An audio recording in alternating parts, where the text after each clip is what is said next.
Hey, what's up, y'all? It's Coach Rock here from Revenge Basketball, and in today's video, I'm going to be showing you how to improve your floater, the mid-range game. I know a lot of people forget about it nowadays because everybody wants to shoot threes, but trust me, if you're a smaller guard, if you're a guard, period, you have to master the floater if you want to be an elite point guard. If you want to break down the defense, you definitely want to have this shot in your bag. So in today's video, that's what we're going to be focused on. I'm going to be showing you how to master the floater off 1 foot, 2 feet, off the move, everything you need to know to master this shot. So without further ado, let's get straight into it.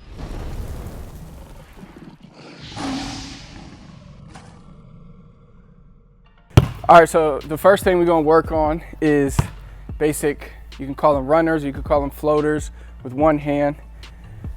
So let's say, for instance, I'm shooting it with my right hand. Now, there will be a question, should we practice left-hand floaters?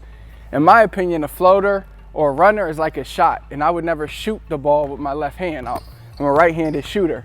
Now, some people consider floaters like layups, where, of course, you should be able to do layups with your right and your left hand.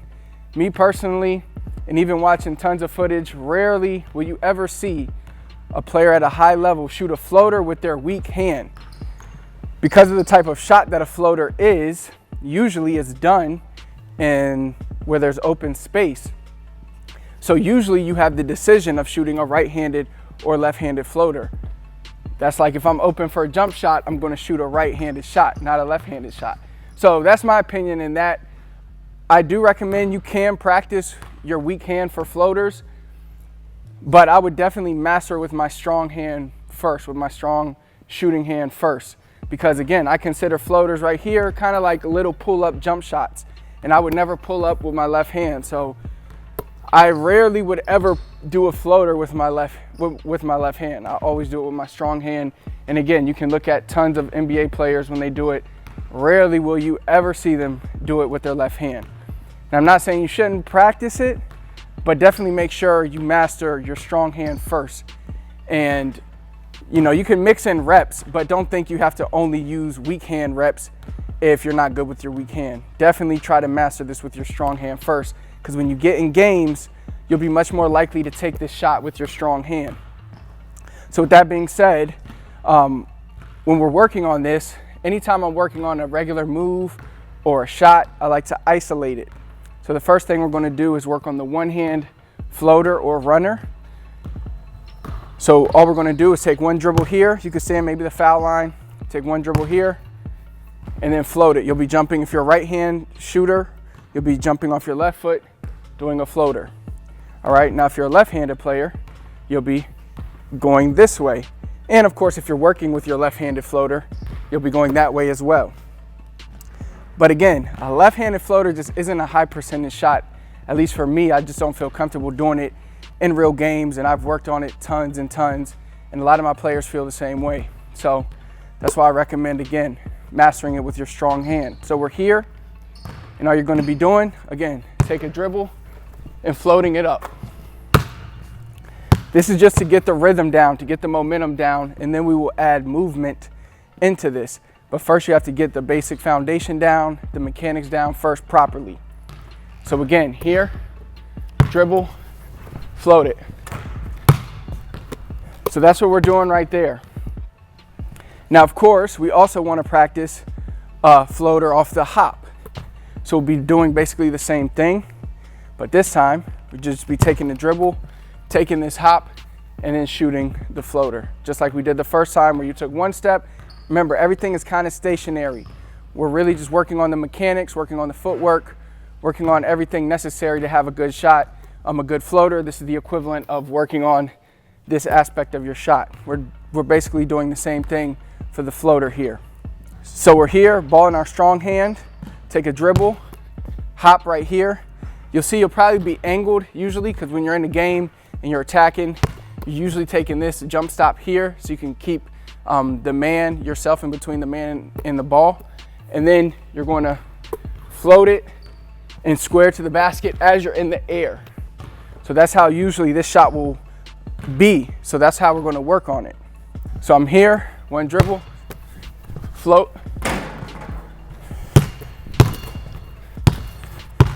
same thing, one dribble, float.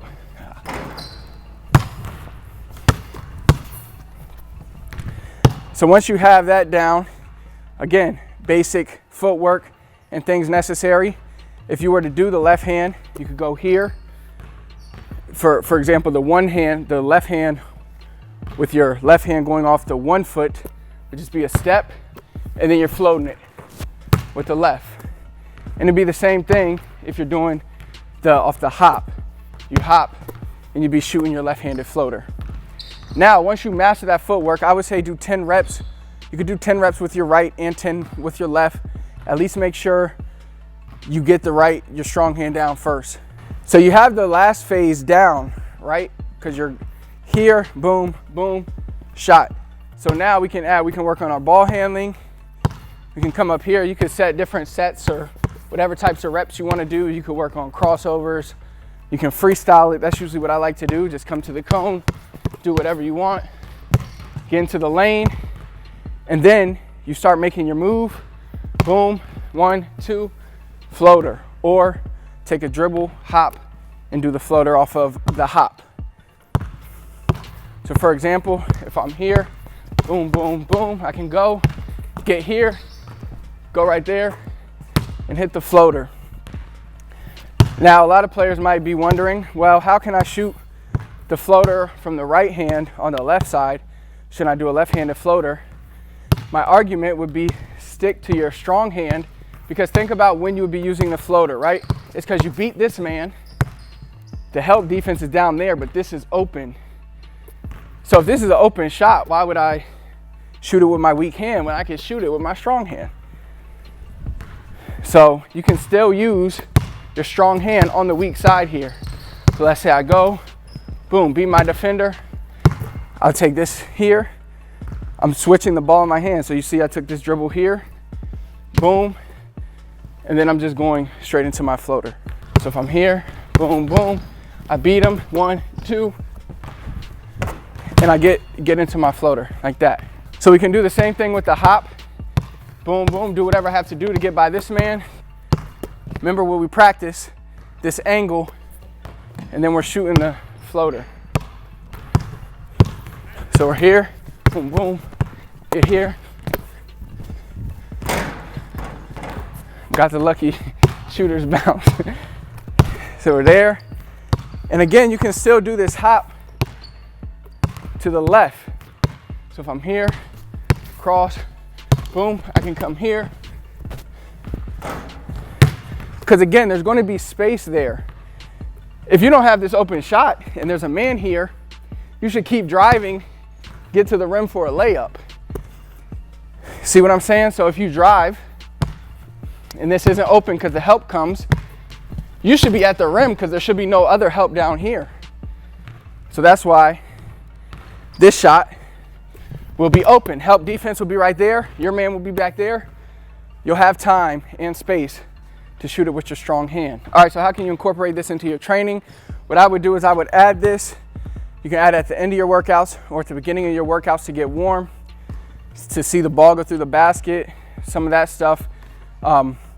Again, start with your few reps stationary, working on the fundamentals, the basics, the mechanics, and then go out here and set a certain amount. You could say, okay, let's say I'm going to do 3 sets of 10 going both ways. I'm going to practice 1 set, I'm going to do crossovers. 1 set I'm going to be doing between the legs. 1 set I'm going to be doing combos. And just mix it up, work on different things with your ball handling, and then again, make sure you're focused to hit that floater, which is the most important part. If you found this video helpful and you are looking to take your game to the next level, I have a free training for you. All you have to do is click the link in the comments. I'll pin it there. That'll take you to our brand new website where we have a bunch of new blog posts and free training for you that will help you continue to get better. And we also have new training programs for you as well. So definitely be sure to check that out. Just go to revengebasketball.com. If you like the video, do me a big favor, hit the thumbs up for me, comment below, let me know what else you need help with. That's what we created the channel for, to help you with anything you need. Last but not least, please do not forget to subscribe to the channel, turn on notifications so you never miss another video. Until next time, I'll see you then.